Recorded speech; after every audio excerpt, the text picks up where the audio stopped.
રાજકોટની તો રાજકોટ શહેરમાં વાસનામાં અંધ બની ચૂકેલા પાડોશીએ પાડોશમાં રહેતી નર્સની હત્યા કરી નાખી હોવાનું બનાવ સામે આવ્યું છે। ત્યારે યુનિવર્સિટી પોલીસ દ્વારા હત્યાના બનાવમાં સંડોવાયેલા વાસનાખોર હત્યારા આરોપીની ધરપકડ કરી હોવાનું સામે આવ્યું છે। કાંજી પર આરોપ છે કે તેણે પોતાના પાડોશમાં રહેતા 53 વર્ષીય ચોલા પટેલ નામની નર્સની તીક્ષ્ણ હત્યાના ઘા ઝીકીને હત્યા કરી છે।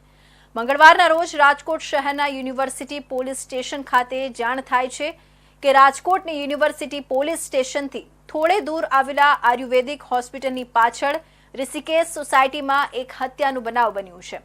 બનાવની જાણ થતાં તાત્કાલિક અસરથી યુનિવર્સિટી પોલીસનો કાફલો ઘટના સ્થળે દોડી ગયો હતો તેમજ જરૂરી પંચનામાની કાર્યવાહી પૂર્ણ કર્યા બાદ ચોલા પટેલની લાશને ફોરેન્સિક પોસ્ટમોર્ટમ અર્થે રાજકોટ શહેરની સિવિલ હોસ્પિટલ ખાતે આવેલા પીએમ રૂમ ખાતે ખસેડવામાં આવી હતી તેમજ બનાવ સંદર્ભે એફએસએલના અધિકારીઓની પણ મદદ લેવામાં આવી હતી। ઘટના સ્થળ પર પહોંચેલી પોલીસને જાણવા મળ્યું કે હત્યા અન્ય કોઈએ નહીં પરંતુ ચોલા પટેલના પાડોશમાં જ રહેતા કાંજી વાંજા નામના વ્યક્તિ દ્વારા કરવામાં આવી છે। તાત્કાલિક અસરથી પોલીસ દ્વારા કાંજીના ઘરે તપાસ હાથ ધરવામાં આવતા ઘરમાં પ્રાથમિક તપાસમાં કાંજી ક્યાંય મળી આવ્યો ન હતો ત્યારે પોલીસ દ્વારા કાંજીના ઘરમાં વોશરૂમમાં પણ તપાસ હાથ ધરવામાં આવી હતી ત્યારે પોલીસથી છુપાવવા માટે કાંજી પોતાના ઘરના વોશરૂમમાં છુપાઈ ગયો હોવાનું સામે આવ્યું હતું। પોલીસ દ્વારા યુક્તિ પ્રતિયુક્તિ દ્વારા કાંજીને વોશરૂમમાંથી બહાર કાઢી તેને ઝડપી પાડવામાં આવ્યો છે। પોલીસને પ્રાથમિક તપાસમાં કાંજી મૂળ કોડીનારનો વતની હોવાનું સામે આવ્યું છે તેમજ છેલ્લા 1 વર્ષથી પોતે રાજકોટ શહેર ખાતે ભાડાનું મકાન રાખી પોતાની પત્ની અને બંને બાળકો સાથે રહેતો હોવાનું સામે આવ્યું છે। સાહેબ, ગઈકાલે એક હત્યાનો બનાવ સામે આવ્યો તેમાં આરોપીની ધરપકડ કરવામાં આવી છે। કોણ આરોપી છે અને શું આખું હત્યાનું કારણ સામે આવ્યું?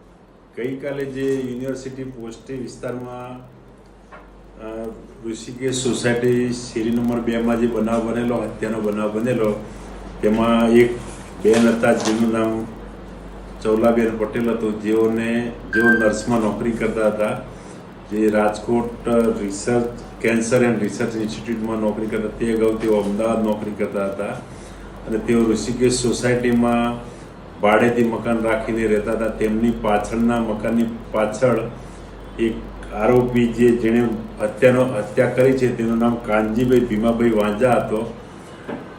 એને ત્યાં આ બેનના ઘરે જઈ અને એકદમ વિકૃત માનસિકતા ધરાવતો હોય જે બળાત્કાર કરવાના ઈરાદે એમના ઘરે જઈ અને બેનને ઝપાઝપી દરમિયાન ઈજા થવાથી બેનનું મૃત્યુ પામે છે।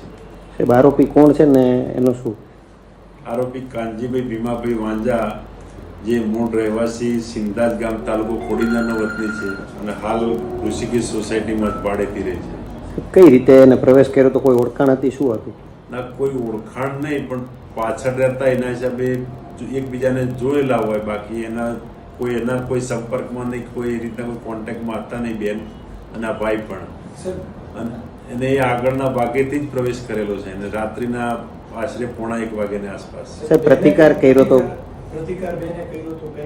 બેને પ્રતિકાર કરી અને જે આરોપી છે આ કાનજીભાઈ એને પણ હાથે અને પગે ઈજાઓ પહોંચાડેલ છે તેમ છતાં કાનજીભાઈ આરોપી છે એણે વધુ મજબૂતાઈથી ચપ્પુ એમના હાથમાંથી પડાવી લઈ અને બેનને છાતીના ભાગે ઈજા પહોંચાડી મૃત્યુ નિપજાવેલ છે।